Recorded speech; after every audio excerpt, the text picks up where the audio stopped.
একটি মানুষ যখন বিপদে পড়ে যায় তখন তার পাশে কেউ থাকে না। কারণ যখন একটি মানুষ সুখে থাকে তখন ভাই বেরাদার আত্মীয় স্বজনের অভাব নাই।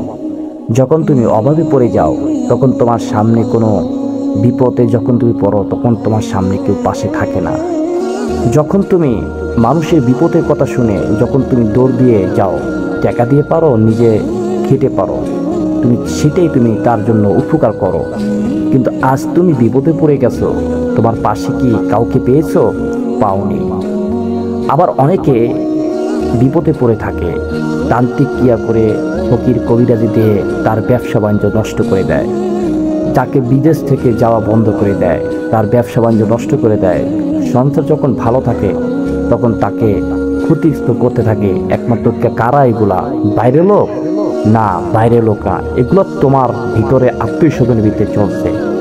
তুমি যখন মানুষকে ভালোবাসতে থাকো, যখন মানুষের পাশে দাঁড়াও, তখন তোমার একটাবার একটা পরীক্ষা অর্থাৎ বিপদ সমস্যা আসতে থাকে, তাও তুমি সেটার দিকে তাকাও না। তুমি চিন্তা করো, আমি যতক্ষণ আমার কাছে আছে ততক্ষণ মানুষ খেতে থাকো।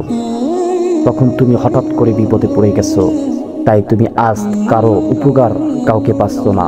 আজকে তুমি একা নিজে নিজে বসে, তাই আজকে তুমি বিপদে পড়ে একা একা শুয়ে আছো, কেউ তোমার পাশে দাঁড়ায় না।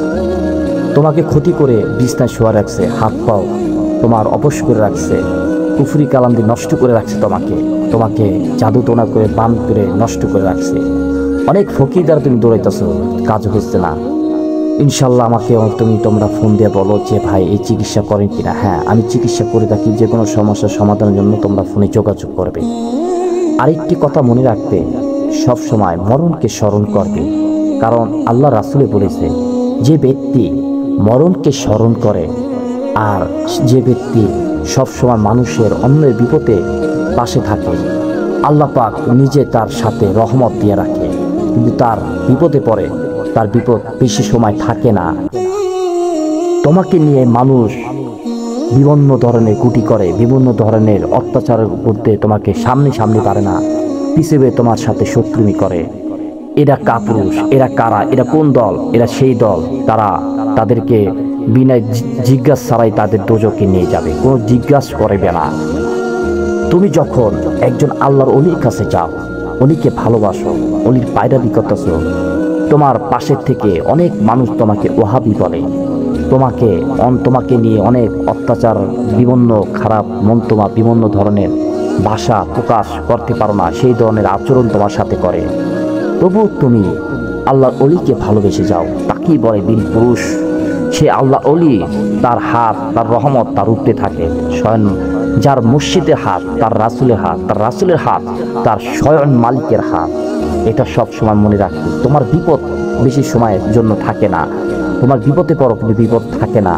একদিন মনে রাখবে, আল্লাহর ওলির দেওয়া যে আমলগুলো তুমি করেছো, যে আবাদতগুলো তুমি আল্লাহর কাছে করেছো, সে আবাদতগুলো তুমি অবশ্যই ফল পাবে। কারণ মানুষের উপকার করলে, মানুষের টাকা পয়সা দিয়ে উপকার করো, যে পর্যন্ত তার গলা থেকে নামলো, যে পর্যন্ত খেতে থাকে তোমার নাম নিতে থাকে, যখন গলার থেকে নিচে নেমে যায় তখন তোমার আর নাম সুগন্ধ সে নেয় না।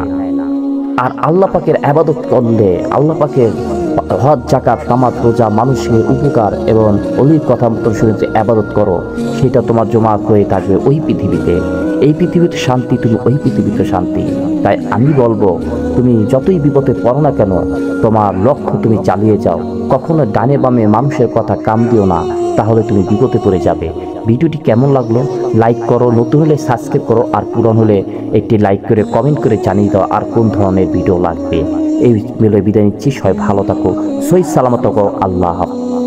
নিত্য নিত্য আমল পেতে হলে, ভালো আমল পেতে হলে আমাদের চ্যানেলটিকে সাবস্ক্রাইব করে রাখুন, পাশে বেল আইকনে ক্লিক করে দিন, যেন আমাদের নতুন ভিডিও আপলোড দেওয়ার সাথে সাথে নোটিফিকেশন চলে যায়। সবাই ভালো